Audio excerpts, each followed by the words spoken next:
Ladies and gentlemen, welcome to BSV TV. I'm your host Satoshi, and on this show we'll be defending the one and only, truly genuine Bitcoin. The Bitcoin that Satoshi Nakamoto designed in his white paper as a peer-to-peer electronic cash system for the world. Let's get the disclaimers out of the way. So all the statements that you hear on this show are opinion and must only ever be taken as opinion. They are never to be taken as any form of advice, family, financial, sexual or otherwise. And on that note, let's sit back, relax, have some fun and enjoy the show. Get paid for your content in Bitcoin and set your own fee on Streamanity. Yeah, I'm not surprised I wasn't asked why I'm convinced Craig is Satoshi. I posted on Reddit. He signed in my presence using the private key from block number one, the very first mined Bitcoin block.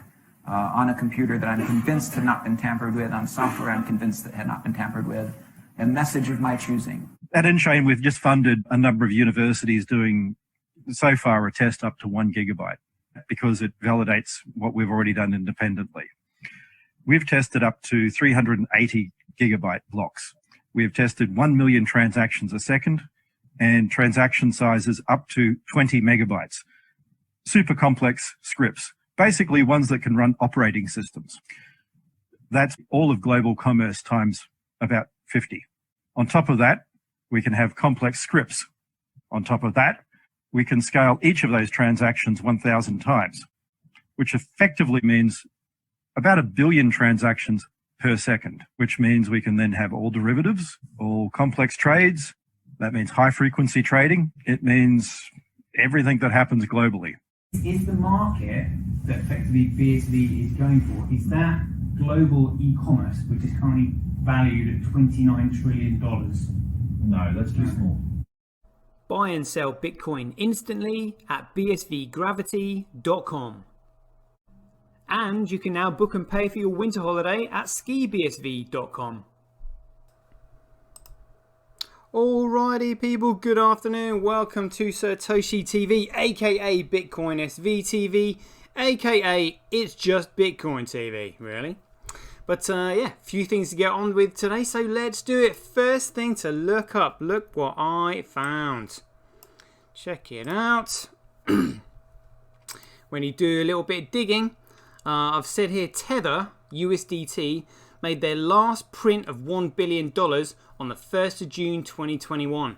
And the BTC short positions started piling up on the 6th of June 2021. Coincidence? I think not. See, criminals cannot keep their criminal, activities to themselves because it's a blag, it's a brag. They love boasting about it. So, I mean, look at this. 1st of June, and we can just have a look at this. If we actually go to Twitter, I can confirm Diddy Weldon in the house. I shall be joining the women of BSV just after this directly. Here we go. So we look at stablecoin printer. Here we go. So look at this. USDC. So USDT has actually got tennis balls after it. So look, June 21st, all USDC. I mean, look at the amount of USDC being printed. That is outrageous. Outrageous. Like, still, no more USDT. No USDT. Look at this. I mean, you think it's a coincidence that it happened? Like, the last one was on the 1st of June. They're like, right, 1st of June. I mean, they've chosen the date. 1st of June, yep, that'll be it. So look, we keep going. Here we go. And 1st of June, there we go. That is the one. Tether just printed $1 billion from nothing. Yeah. And then, which, I mean, look at these. Look at the short positions. So, in fact, you know what we'll do? We'll actually have a look at that. Let me just find that. Find the link to it. Here we go. And there we go. That's the one we want. Look at this when it comes up. If Bitfinex is still operating. Here we go. Let's have a little look. So remember, 5th of November. Here we go. So 1st of June, and let's have a look at this. Short positions on BTC. So let's have a look at 1st of June. Where is it?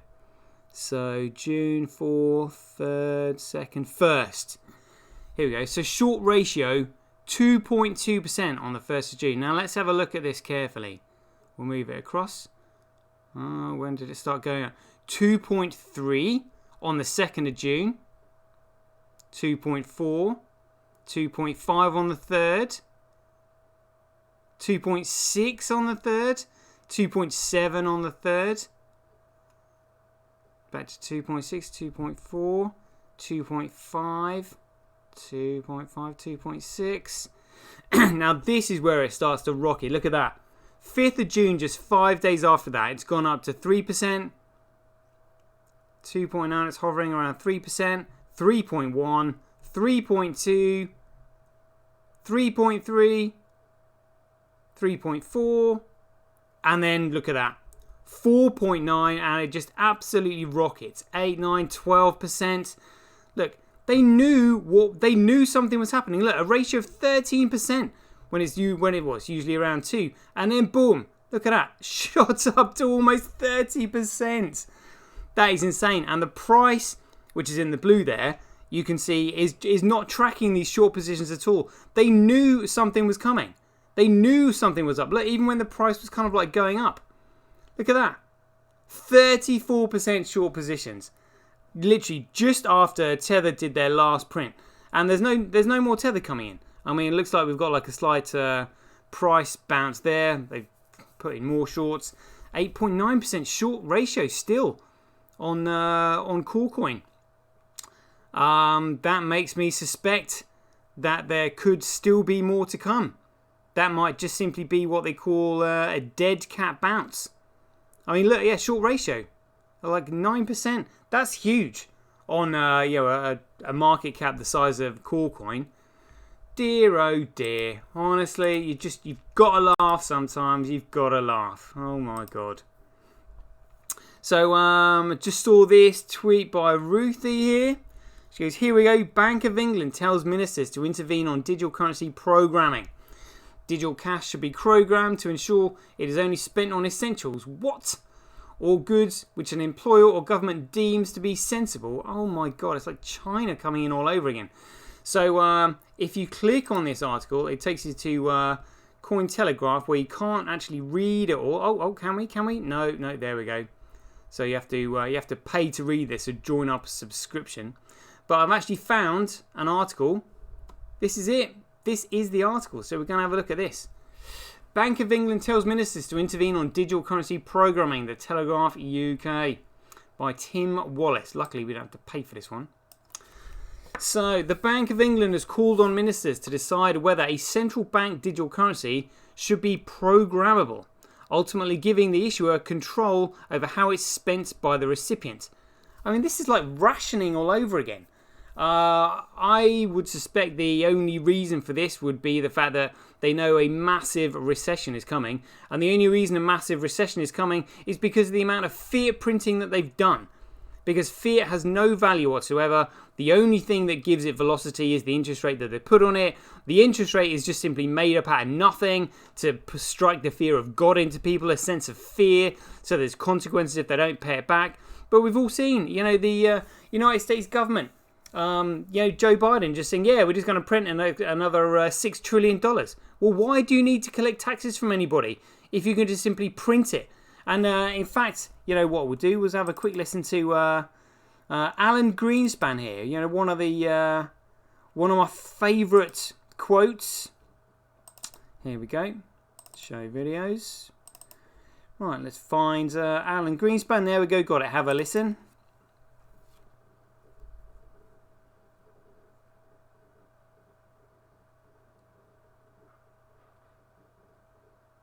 Are U.S. Treasury bonds still safe to invest in? Very much so. This is not an issue of credit rating. The United States can pay any debt it has because we can always print money to do that. So there is zero probability of default. Oh, the luxury of just simply being able to print your way out of debt. Oh, well, have some money. There we go. I'll just print that. Dear, oh dear. So, yeah, this doesn't really sound good, does it? Tom Mutton, a director at the Bank of England, said during a conference on Monday that programming could become a key feature of any future central bank digital currency, in which the money would be programmed to be released only when something happened. Dear, oh dear. I mean, this is outrageous. This is seriously George Orwell's 1984. Seriously. And the reason they're thinking about doing this is because even this digital currency has got no value. It's not commodity money. It's fiat shit is what it is. Literally, Bitcoin is the only thing that can save us. And it sounds to me like it couldn't have come along at a better time. Like, jeepers, you know. I mean, they say, you know, life finds a way. Whew. Yeah, I mean, whew. Yeah, jeepers.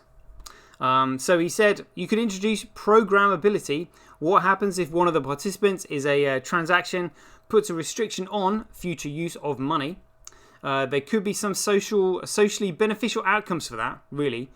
Preventing activity which is seen to be socially harmful. Yeah. Look at that. Always promote. Well, you know, we'll promote the positive here. Well, even the positive isn't even all that great, is it? Oh yeah, it's socially harmful in some way, but at the same time, it could be a restriction on people's freedoms. Yeah, I think so.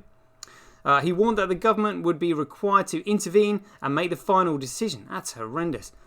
Mr. Mutton said that is a really delicate debate that needs to be had.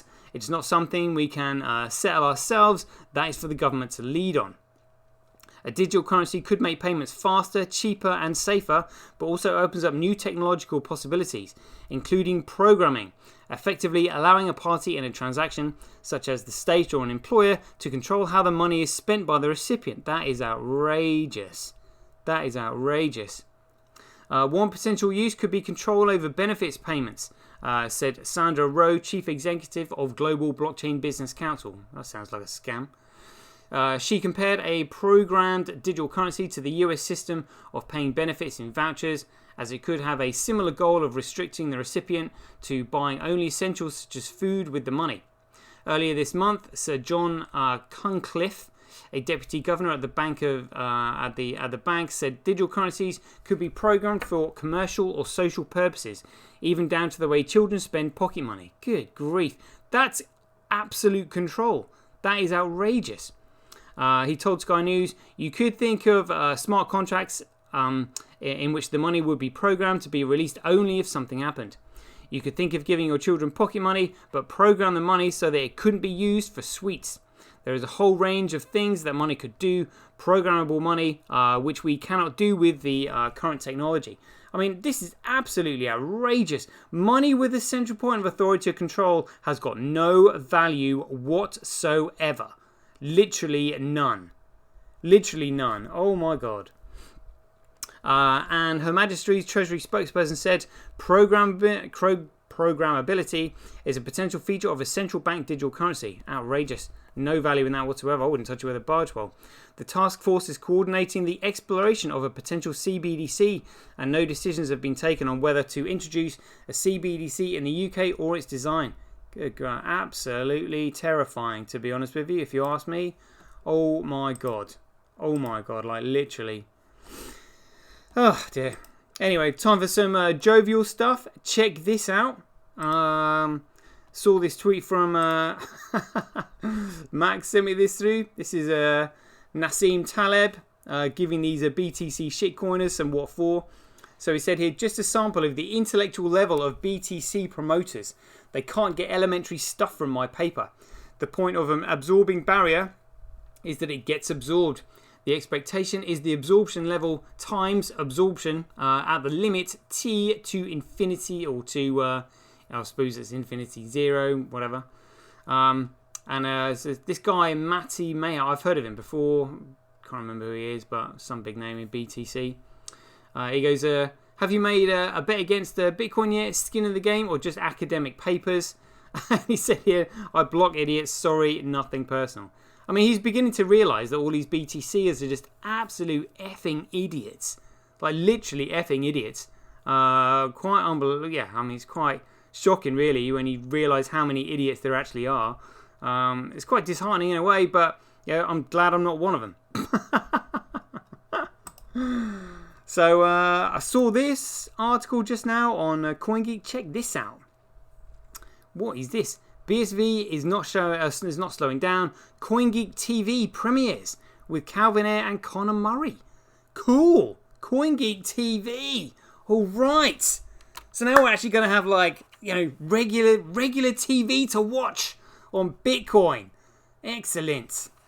BSV is not blah, blah, blah. Yeah. Let's have a look. So day one at CoinGeek Zurich conference saw an action-packed agenda of speakers, panel sessions, and presentations, covering a mind-boggling array of real-world applications for BSV Enterprise blockchain. CoinGeek's own Charles Miller and Claire Cladran are caught up with Calvin Ayre and Conor Murray for the premiere of CoinGeek TV, where they discuss the conference and some of the key issues affecting the future direction of the BSV blockchain.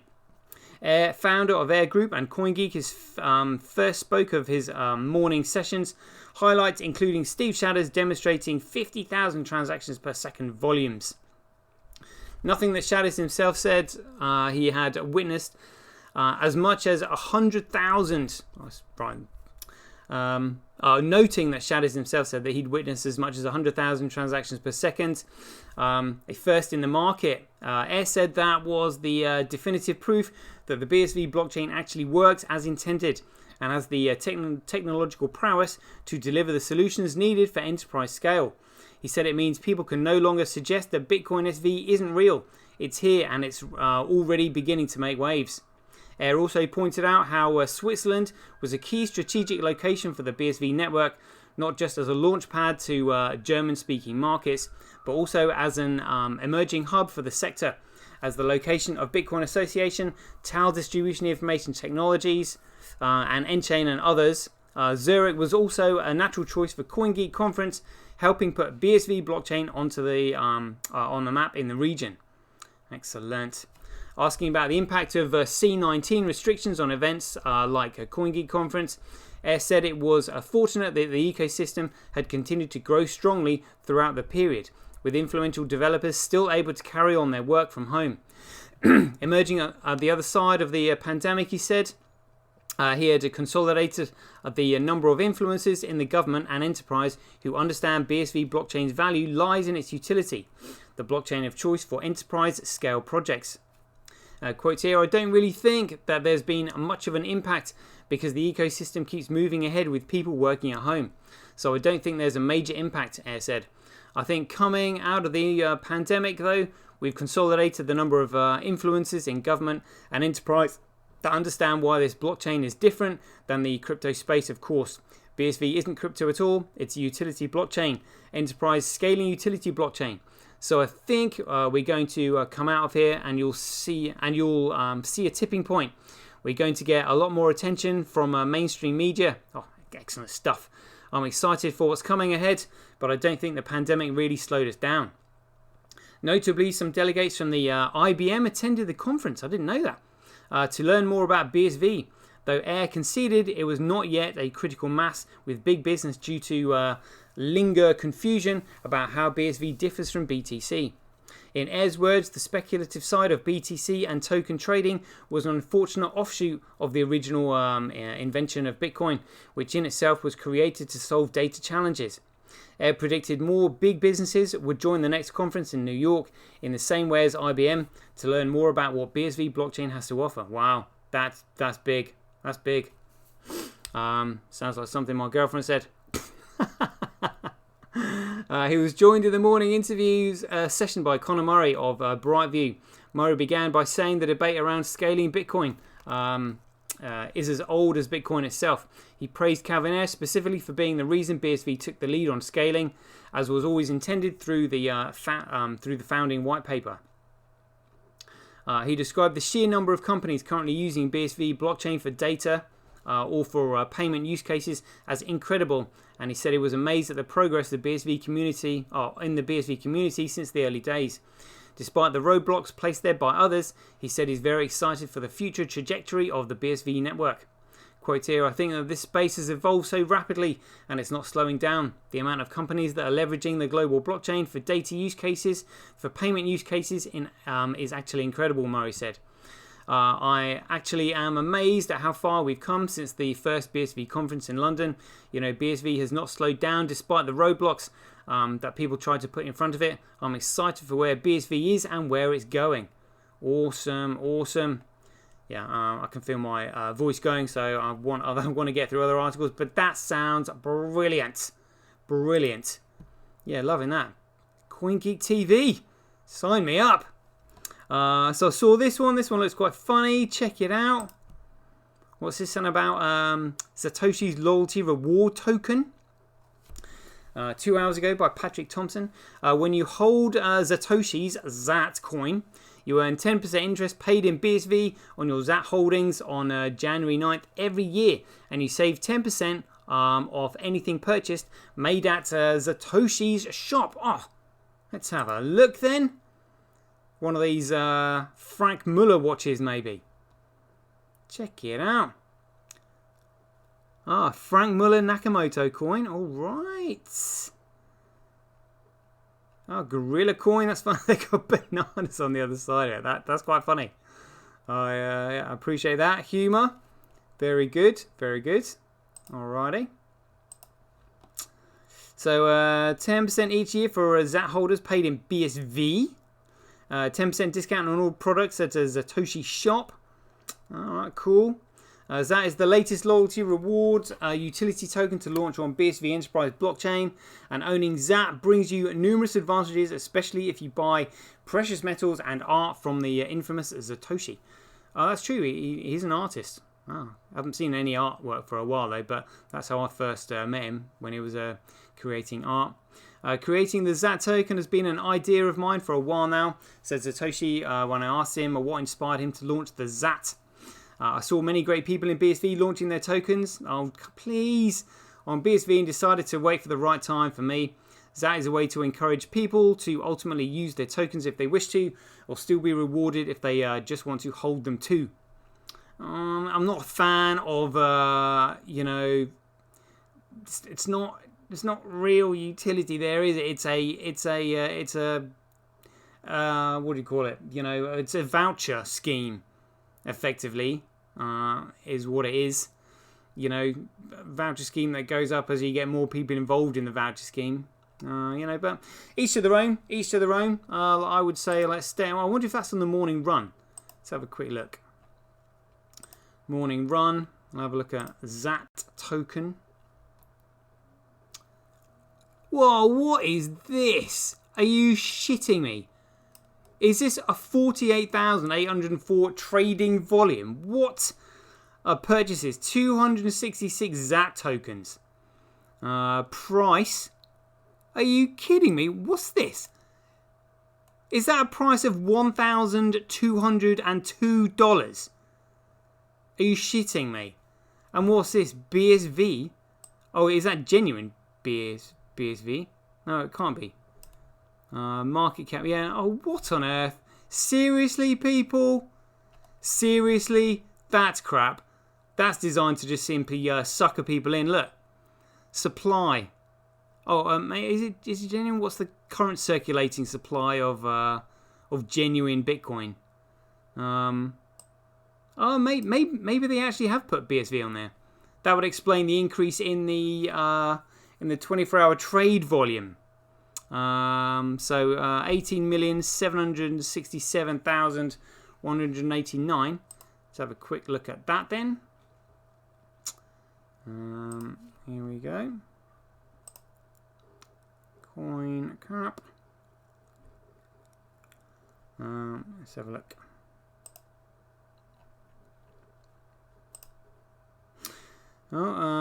Price bounce. More details.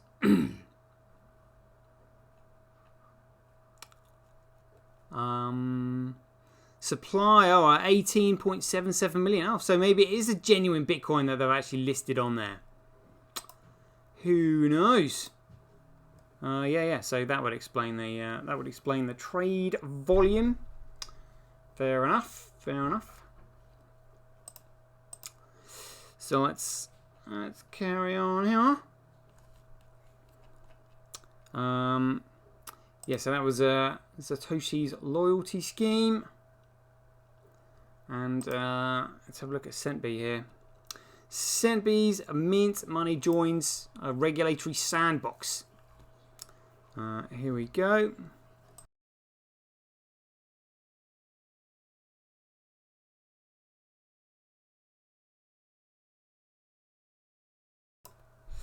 Right, so it says here, Centbee's mint money has become the largest project to join the, when was this? Oh, 3 hours ago. Largest project to join the South African regulatory sandbox, providing a safe environment for testing new products without the full application of local laws. The project was announced for inclusion in the Intergovernmental FinTech Work Group regulatory sandbox earlier this week, enabling easier testing against existing and new regulatory frameworks. It is hoped their inclusion will allow Centbee to explore the mint money business model without having to adhere to the full scope of compliance requirements that would otherwise apply. The sandbox also provides an environment for regulators to get to grips with new business models and to assess how they stand up against existing rules in force for businesses of that type. Angus Brown, CEO of Centbee, welcomed the firm's inclusion with the sandbox and the opportunity to work more closely alongside regulators in shaping the business model. In an interview with Bitcoin Association, Brown said one of the benefits of the regulatory sandbox is the opportunity to engage deeply with key operational people working inside the regulators. Some of these people have not been exposed to crypto, so this is an opportunity to educate them and dispel the myths that still persist. Mint Money is powered by BSV Enterprise blockchain and works by facilitating easier cross-border payments for the remittance sector. Bitcoin Association founding president Jimmy Nugent said the inclusion of Mint Money in the regulatory sandbox was good news for Centbee and for the wider BSV ecosystem. All right, cool. Well, yeah, liking the sound of that. That is pretty great, actually. Yeah. Loving all this stuff that I'm reading. Loving this. Fun strat at CoinGeek Zurich. BSV blockchain is well positioned to act as the protocol for big data, and yet they still support BTC. Utterly clueless. I think, what's his face? He's got red eyes now. Tom, whatever his name is, you know. He's actually blocked me. What a goon. A BTC goon. Yeah, there we go. Editorials, yeah, I had a look through those. Press releases. That was about, what was it? Events, interviews. Yeah, alright, okay, let's move on to some shitcoining. So I saw this one about mining firms moving to Kazakhstan. Was one of the ones that caught my attention. So yeah, let's have a look at this. Biden nominees for Treasury Department will prioritize crypto regulation. Oh dear, whatever. With crypto mining banned in Iran, local authorities see 7,000 rigs. That's outrageous. I mean, literally the government. I mean, it's not a democratically elected government anyway. 7,000 rigs. Yeah, I mean, that's huge. Yeah, we'll take that. Nice one, boys. For free. Good grief. This is recruiting crypto workers for terrible US job conditions. And what's this? Powers on El Salvador is the unlikely leader for sovereign adoption of Bitcoin as national currency. Whatever. Honestly, these shitcoiners are absolutely clueless. Yeah. Bitcoin drops. Who cares?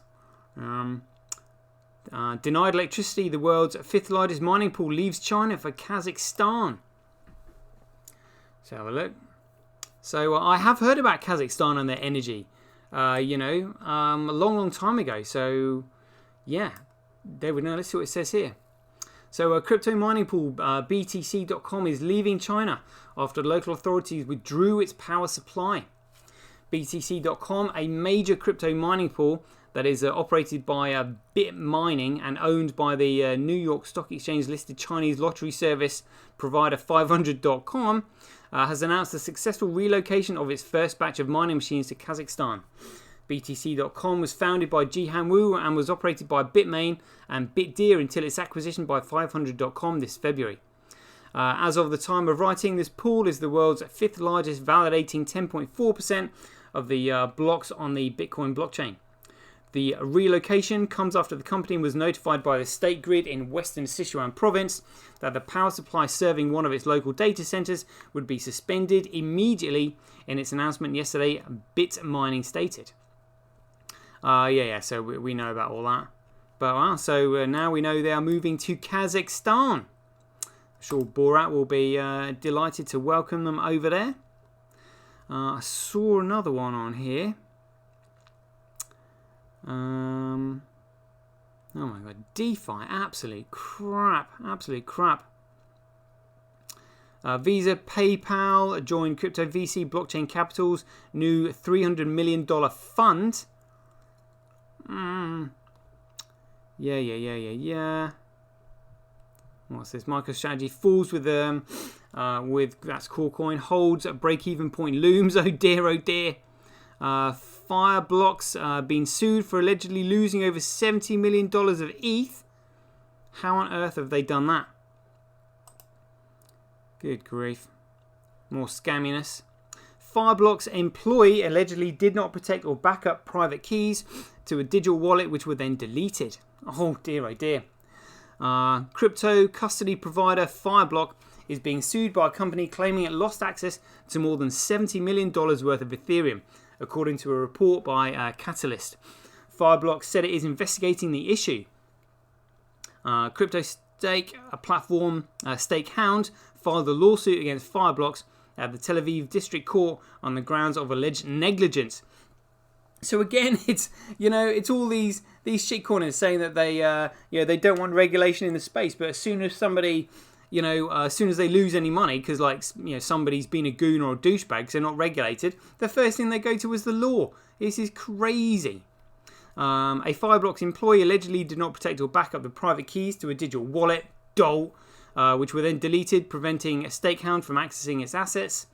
This is a human error committed by an employee of the defendants who worked in an unsuitable work environment, the filing said, according to Catalyst. They're all grasping on each other to the law. Oh, you owe us this, you owe us that. This is hilarious. Let's have a listen to Roger Ver's response to international and global trade, who are literally, doing businesses in billions of dollars each day. What do you say to those people who say they need a regulatory compliant monetary system, Roger? The ones that say that the blockchains all need to be legally compliant about everything all the time, just go use your Visa card. Fine, I will. You absolute muppet. Dear, oh dear.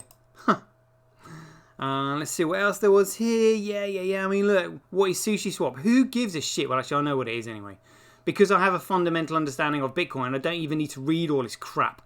I've been there, done it, read it, and now I can just spot it a mile off. Stinks of absolute shitcoining. Total shitcoining. I can't bother with that.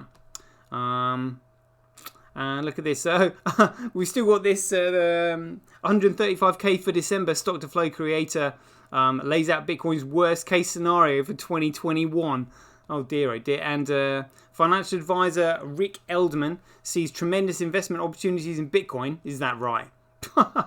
Mad Money Jim Cramer dumps his Corecoin over China mining crackdown and ransomware concerns. So that means, 16 hours ago? So he must have dumped it and saw the price going down, bottled it basically. He won't have made any money on that whatsoever. Billionaire Steve Cohen, I'm doing a deep dive into crypto. I'm fully converted. I'm not missing this. Oh, dear, oh dear. Honestly, there's never a dull moment in this space. Shitcoiners, shit for brains. Imagine what it's going to be like when they actually find out that Bitcoin is BSV. Can you imagine? Honestly, it's just going to be absolutely crazy. So anyway, I can see I've been going for 35 minutes. I shall be joining the Women in Bitcoin soon, so I'm going to get myself prepared for that. Shout out to people in the chat box. Good chatting there, people. Diddy Weldon, Keith Fellows, Arcade Rob, I can see in there. Dimitri, good to see you in there too. Oh, no, I know somebody asking me if I want to be famous by followers. No, if I wanted to be famous, I wouldn't block everybody, would I? So, yeah, that'll do for today's show, people. Handles and or paymails and hand cashes in the chat box. Let's do this. Look at that. Bit mining moving 3,000 Bitcoin mining machines to Kazakhstan following China crackdown. Another one. Good grief. Right, here we go. Let's do this, people. Let's do this. Opening up hand cash. Starting from the top. We'll be doing Diddy, not Duddy. There we go. Swiping to send. Turning the volume up. Got it. There we go. Diddy, nice one. Keith Fellows. Starts off with BIG. There we go. Got it. Swiping to send on the way. Arcade Rob, I'll need yours in there, mate. Chuck your hand cash handle or paymail in there. Orange Kicks, nice one. Good to see ya. Here we go. Orange Kick, got it. Swiping to send on the way. There we go. Arcade Rob, I can't remember what yours is. Have I missed anyone else? Don't think so. Yeah, you're welcome, Keith. Anytime. Good to see you. I've seen you lurking in the various streams that BSV has been doing. Yeah, all right. So 36 minutes. That'll do. Need to go and make my thumbnail for my earlier chart show earlier today. So yeah, tune in later when we're doing teaching the girls how to get onto OBS and start a Women in BSV podcast. Exciting times. Right, catch you guys later. Get paid for posting your pics on Relica. Download the app now at www.getrelica.com. Get your tweet etched on Twitch, forever on the Bitcoin blockchain. Do it today at www.jointwitch.com. BuyBSV.live, the best place to buy Bitcoin SV online.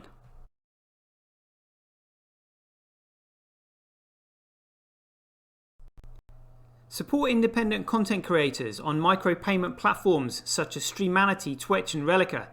We should profit from our data, not the large corporations who track, monitor and sell it. If you enjoy the Bitcoin content that I produce, please support me by heading over to www.satoshi.tv, where you can keep up to date with all the latest news, gossip and content as it's created. Thanks very much. To get started in Bitcoin, go to freebsv.com, where you can claim your free Bitcoin.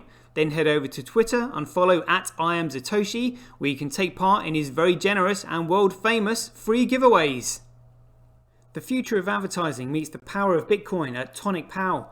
Get paid for posting advertising campaigns to your social media profiles. Go to www.tonicpowads.com.